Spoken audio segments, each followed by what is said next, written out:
In the 20th century, economics lost its purpose and started chasing the false goal of GDP growth.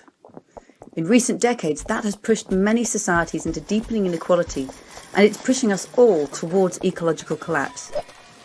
This century calls for a new goal, meeting the needs of all within the means of the planet. In other words, it's time to get into the doughnut, the sweet spot for humanity. But that's no easy task. Today, billions of people still fall short of their daily needs, from food, housing and energy to healthcare and education. And yet collectively, we've already overshot our pressure on some of Earth's most critical life support systems, driving climate change and the breakdown of biodiversity. What we do to this Earth in the next 50 years will shape the next 10,000. So let's replace that last century goal of endless growth with the goal of thriving in balance.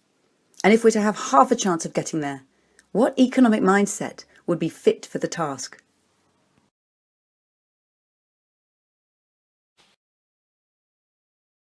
In April 1947, in a little Swiss village, a small band of economists met with plans to rewrite the global economic story, and they called it neoliberalism. Their method was ingenious. They described each economic actor with a set of such powerful traits that the rest of the script almost wrote itself. In the 1980s, when their laissez-faire story was finally put on the international stage, the plot was loaded from the very start. And so for the last 40 years, we've been told that the market is efficient, so give it free rein. That the state is incompetent, so don't let it meddle. That trade is win-win, so open your borders. That the commons are tragic, so sell them off. That society, well, there's no such thing, so ignore it. And that the household is domestic, so leave it to the women. With such a cast list, the triumph of the market seemed almost inevitable, and it's been driving us into social and ecological crisis. But we were also told that finance is infallible, and that was so clearly disproven in the global financial crash that it's called the rest of the story into question too. It's time to ditch this outdated neoliberal script. We need a new economic story that's fit for the 21st century, one that puts the economy in service to life. So how should that story begin?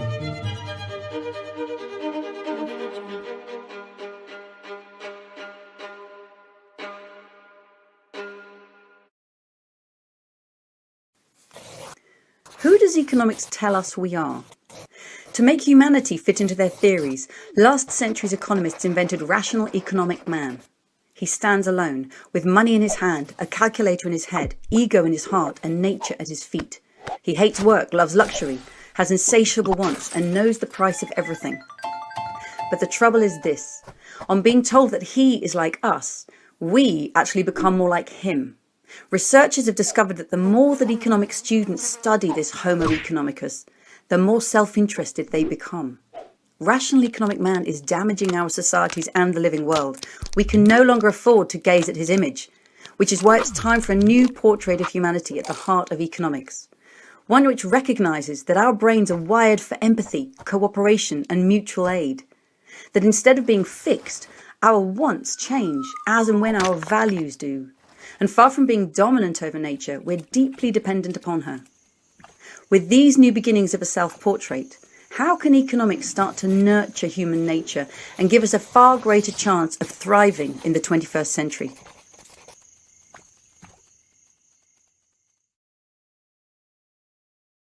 In the 19th century, a determined bunch of economists wanted to make economics a science as reputable as physics. So, inspired by Newton's laws of motion that so accurately describe the movement of planets, they searched for economic laws that could describe the movement of markets. But by trying to turn their theories into maths, they ended up with models based on equilibrium. Models that had little capacity to predict, let alone respond to, real-world boom and bust. No wonder hardly anyone saw the crash coming. It's time to ditch the physics envy and embrace economic complexity with its spiraling feedbacks, emergent trends, and surprise tipping points. Through this systems thinking lens, we can start to understand our ever-evolving world, from the rise of the 1% to the collapse of ecosystems. And that's why 21st century economists won't think of themselves as engineers controlling the levers of the economy, but as gardeners, tending to and shaping the economy as it evolves. So let's take off the hard hat and put on some gardening gloves. It's time to get savvy with systems. And the question is this: how should that economic garden be designed? No pain, no gain. It's an economic myth that has been repeated in countries around the world. That if people put up with increasing inequality, it will be better for us all in the end, because the benefits of growth will eventually trickle down. Except they don't. In many of the world's richest countries, the gap between rich and poor is at its highest in 30 years. And it's widening in China, India, and South Africa too. Far from being a necessary phase in every nation's progress, rising inequality is a policy choice, and a bad one at that. It's actually a failure of economic design, and it harms us all. So don't wait for economic growth to even things up, because it may never happen. Economies that are divisive by default must become distributive by design. That means going beyond redistributing income to redistributing wealth too, especially the wealth that comes from controlling land, controlling money creation, controlling business, technology, and ideas. This century, we have the chance to embed distributive design at the heart of our economies, if we choose to make it happen.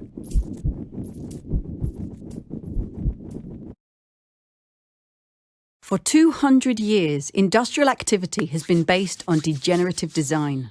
We take Earth's materials, make them into stuff we want, use it for a while, and then toss it away.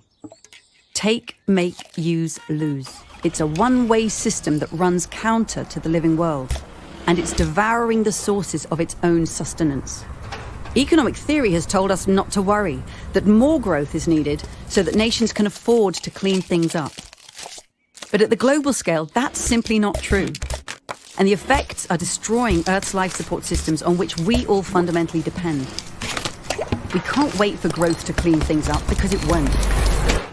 We need to turn today's economies, which are degenerative by default, into ones that are regenerative by design.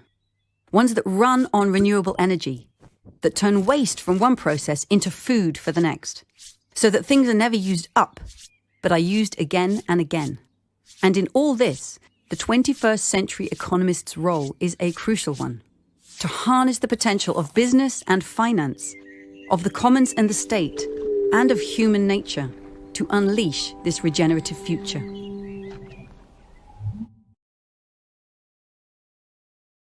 In the 20th century, GDP growth turned into the overriding target of economic policy. So much so that governments, businesses, and financial markets came to expect, demand, and depend upon it never ending, even in the world's richest countries. Politicians promising a better future offer green growth, inclusive growth, smart, resilient, or balanced growth. Pick any future you want, so long as you pick growth. And so, we have economies that need to grow, whether or not they make us thrive.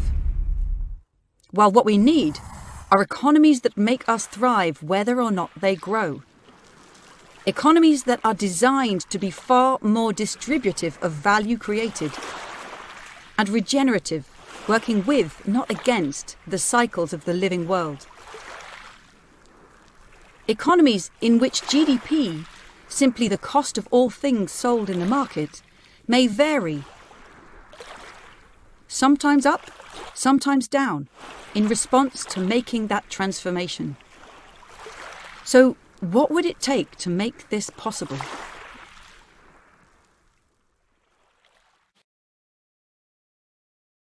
Economics means household management, and the question of how a household should manage its resources is more relevant today than ever. In ancient Greece, when the philosopher Xenophon first coined the term economics, he was literally thinking about the affairs of a single household. But towards the end of his life, he applied the question more widely, to the management of his hometown, the city-state of Athens. 2,000 years later, in Scotland, Adam Smith looked to the next level up, the management of the nation as a household. asking what makes the economy of one country thrive while another stagnates. And this question has held sway for the past 200 years. So economic thinking has gone from the household to the city-state to the nation-state. It's time to take the inevitable next step. Ours is the era of the planetary household. And this century, we need some pretty insightful managers to guide our planetary household, ones who are ready to pay attention to the needs of all its inhabitants.